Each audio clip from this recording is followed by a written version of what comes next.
Hey, how's it going? Welcome to Newsac, Friday, 1st of October 2021. We're looking at the papers. First up, New York Times, there's Nancy Pelosi. Dems still can't pass the infrastructure bill. Jabs. Afghanistan, half of police killings go uncounted in America. Wall Street Journal line go up and down. The indexes are up overall for the year, but we're down in September. That's how life is now, up and down all the time. USA Today, Afghanistan, US about to mark 700,000 COVID deaths. Down here, Democrats can't pass the infrastructure bill. They did pass the other bill, which will keep them floating until the 3rd of December, means the government won't default just yet. National Post from Canada, COVID.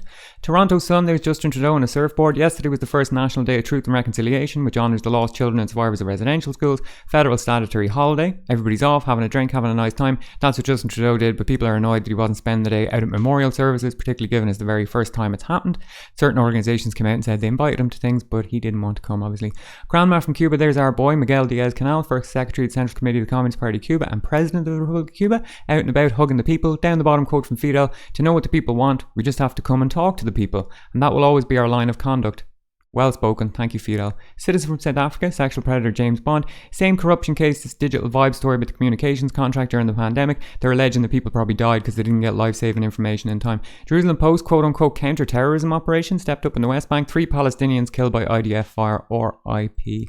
The Australian woke rabble-rousers get their wish. Another voice silenced. Culture war time. So this is to do with Pauline Lee Hanson. She's an Australian politician, founder and leader of a right-wing populist party called One Nation.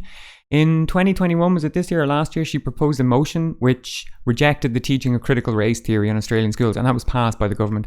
So she's a far-right agitator, that type of thing. She went on a podcast, and on the podcast they discussed how she likes gardening, knitting, and like petting dogs or whatever, and people were a bit annoyed that she wasn't tackled on her politics. So people told the host of the podcast this, maybe this is not okay to be doing this, platforming this person, etc. So she said, right, I'll take the podcast down. And of course, this has led now to a counter backlash, with Pauline Hanson herself coming out and saying, "The usual woke suspects freaked out and made it their mission to bully a female host who openly admits to struggling with mental health issues brought on by keyboard warriors." She really hit all the high notes there. The Hindu, same crisis in Punjab. Irish Examiner, Rachel Everard, rents line go up, coffee price line go up. Irish Times, sexual predator James Bond, dolphin being rescued out of the sea. Down the bottom, serving police officers targeted in drugs gang investigation. Apparently the police were leaking information to criminal gangs. Who would have thought? Irish Independent, football, property, corrupt cops, human interest. Herald, sexual predator James Bond, football, corrupt cops.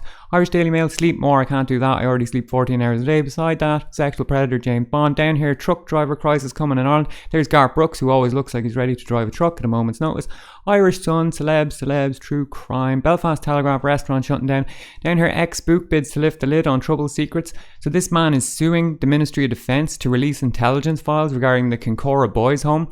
So the Kincora Boys Home was a boys' home that was the scene of a serious organised child sexual abuse scandal and attempted cover-up. And of course, as with everything in the Troubles, there was allegations of state collusion, particularly connected to far-right loyalist groups, particularly William McGrath, who is alleged was being directed by MI5 in order to provide compromat on the people doing the abusing.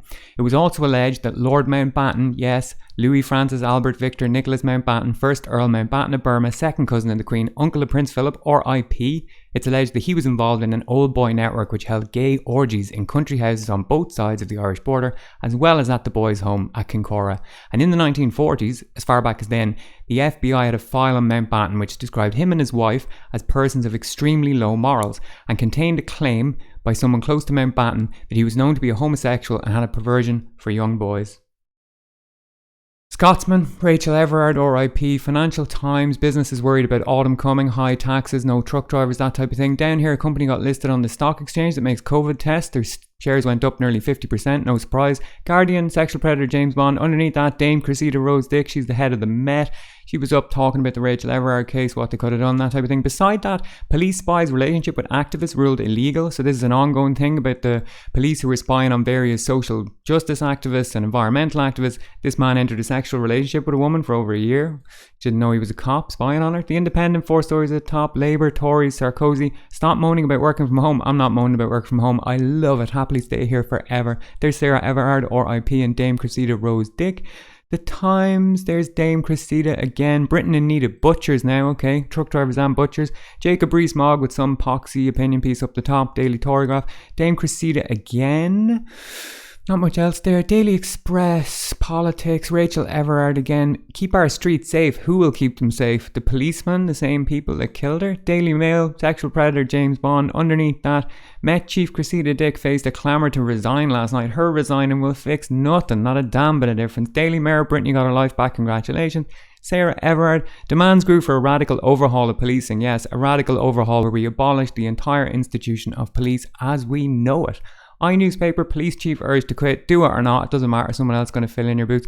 Over here, interestingly, opinion piece from Stephen Bush, Labour getting its house in order at last. So I guess now that Labour are bigging up Tony Blair and getting back to being completely neutered opposition, basically no difference between them and the Tories. They're basically Tories light. Now they'll get a bit of positive press. Love to see that. The Metro, killer cop sentence, take him down and never let him out. People love the punishment side of things, of course, when they feel justice has been done. This guy, Wayne Couzens, the guy who's the police officer who killed Rachel Everard in horrific circumstances, he's been held at the maximum security Belmarsh prison, which is the same place they're holding Julian Assange, who has been there without fair trial or due process for a very long time now. Well, that's it for the day and for the week. And that's it for Season 2 of Newsac. Today was in fact episode 100, the 100th public-facing episode of Newsac. So thank you all for being here, whether you're here from the start or whether you just joined today. It's great to see you. I'll be back. I'm going to take a little break now between here and the next season. Hopefully polish up a bit, get a haircut, have a rest, that type of thing. And all going well, I'll be back here Tuesday, the 19th of October, 2021. Till then, if you want to stay off corporate or state media, just click the link in the description. Alright, thanks, good luck.